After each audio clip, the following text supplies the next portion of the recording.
Canon finally announced the R1 and I got a chance to try it.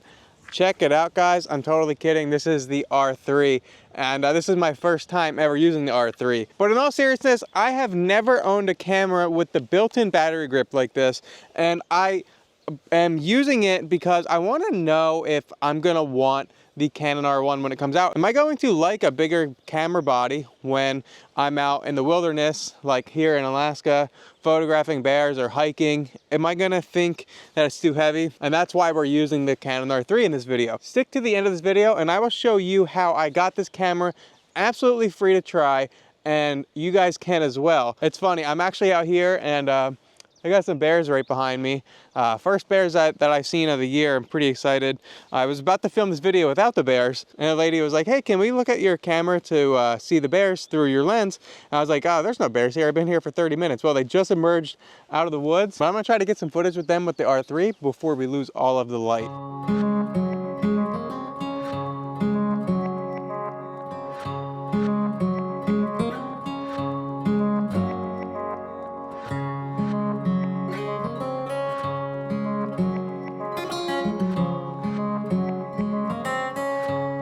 I think I'm gonna go leave my camera gear here, and I think these bears are about to cross the road.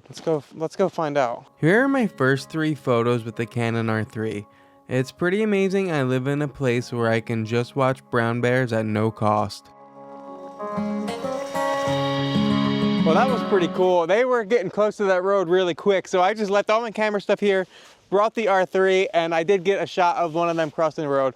There was 2, a light sow and a darker boar, and so that was a pretty cool moment to start this video. I'm excited because we're going to be taking this Canon R3 to Nome, Alaska for some muskox and some bird photography, and I'm really excited to try it out there, get the best of it. This is the Canon R5. Here's the R3 right here.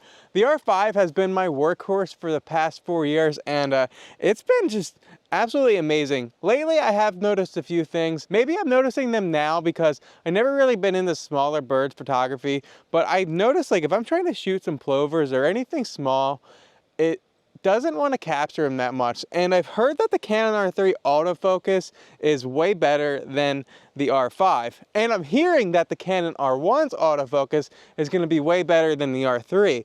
So if that's true, that's a pretty good situation upgrade. When I'm focusing on bears and whatnot, never had a problem.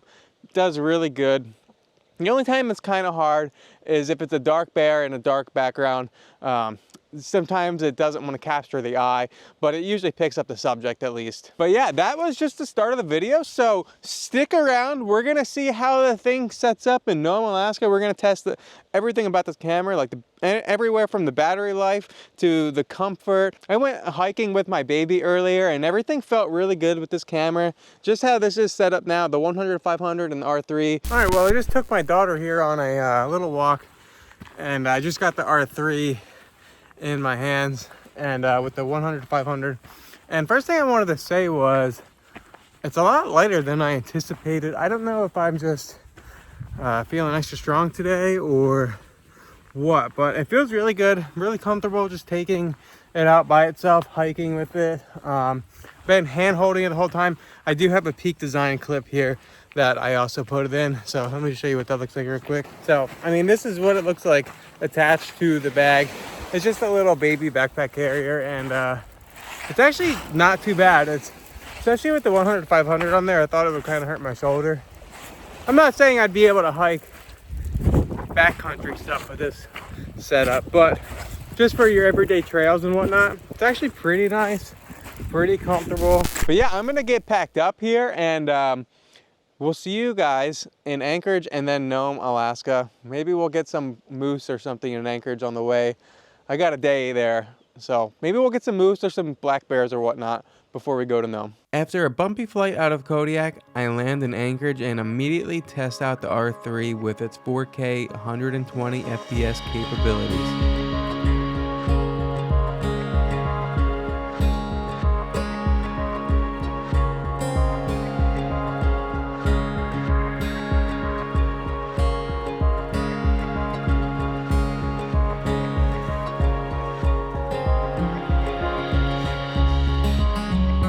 now after a short day in Anchorage, it's now time to take off to one of my favorite locations in all of Alaska.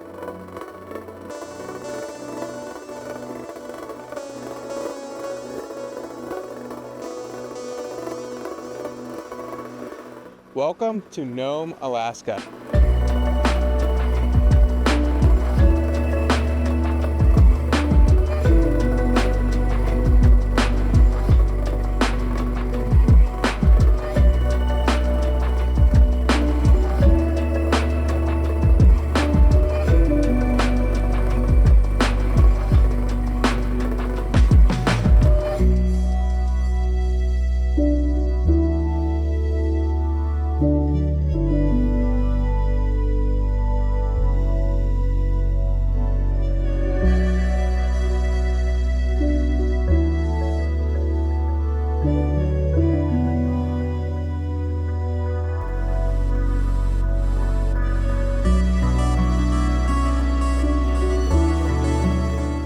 One of the more disappointing features is realizing the Canon R5 and R3 are nearly identical when it comes to autofocus. Bigger birds like ptarmigan, hawks, and eagles focus just fine, but I struggle with smaller birds, especially in branches. Here's to hoping the Canon R1 is mega improved. Also, I wanted to capture more viewfinder footage, but Canon's dumb micro HDMI port is terrible and the wire bent and couldn't use it anymore.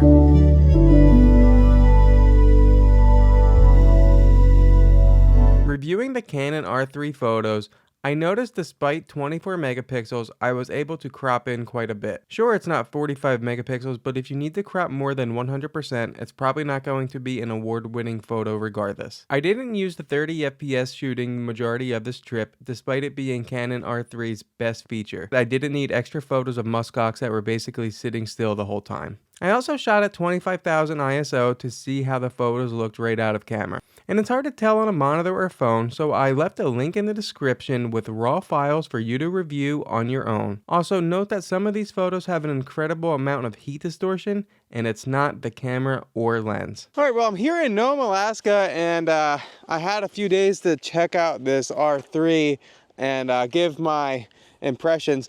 If you notice, I have the 200 to 800 millimeter lens on here, and subscribe to the channel if you want to see a full review on this lens. But this one, we're talking about the R3, and a couple things that I wanted to mention in noticing with the Canon R3. All right, so the first thing is just the weight. It actually really is comfortable in the hand, despite it being a bigger camera body. I haven't noticed one issue where I'm like, man, this thing is pretty uncomfortable to carry. I had no issues. Really lightweight, even with a bigger lens like this. Handheld like 99% of my shots, and it was just comfortable. I think there's like a myth. I don't want to say myth. I mean, technically the autofocus would be a little bit better than the R5, but honestly, I didn't notice much difference between the R3 and the R5 autofocus. It focuses fine on bigger animals and bigger birds, but there are some instances like small birds, it just won't find them, or it won't stay focused on them. Or even sometimes I would be focused on some wildlife, some bigger like muskox like we have behind me here. It would just switch to focusing on a branch in front of them, even though it's set to stay autofocus on the subject and not easily switch to something else. So I had it set on setting 2, and it didn't really matter what setting I had it on because it would still occasionally switch autofocus. And with any new lens or camera, just getting used to the buttons was the only issue I had. Just, it's a little different than the R5. There's a couple different buttons. You can set it up basically to where the buttons do the same thing, but my thumb is just remembering the R5 over the R3. But that's something that would come with time, and after a day or two of shooting, I didn't really have that issue anymore. When it comes to the battery life, there's one bigger battery. It's called the LC19, I think. LPE19 battery, and really good battery life. I could shoot for basically all day, high-speed photos, 4K, 120 videos, never ran out of battery. I just charge it when I go to bed, and I'm good to go for the next time I shoot. I only had one battery with me, and it's all I needed. Speaking of battery, the one issue with this is traveling. The battery charger is like 10 times the size of an R5, charger. Okay, not 10 times, it's like 2 times the size, but it does take up a lot more room.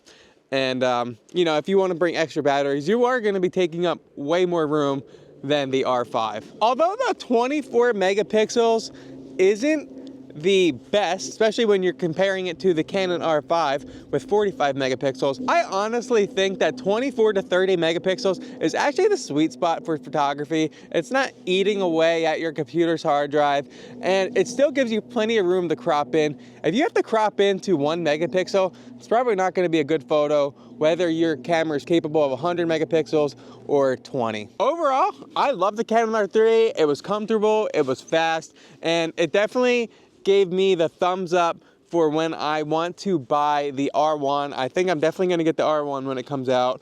And subscribe to the channel if you want to see a full review of the R1 when it does come out.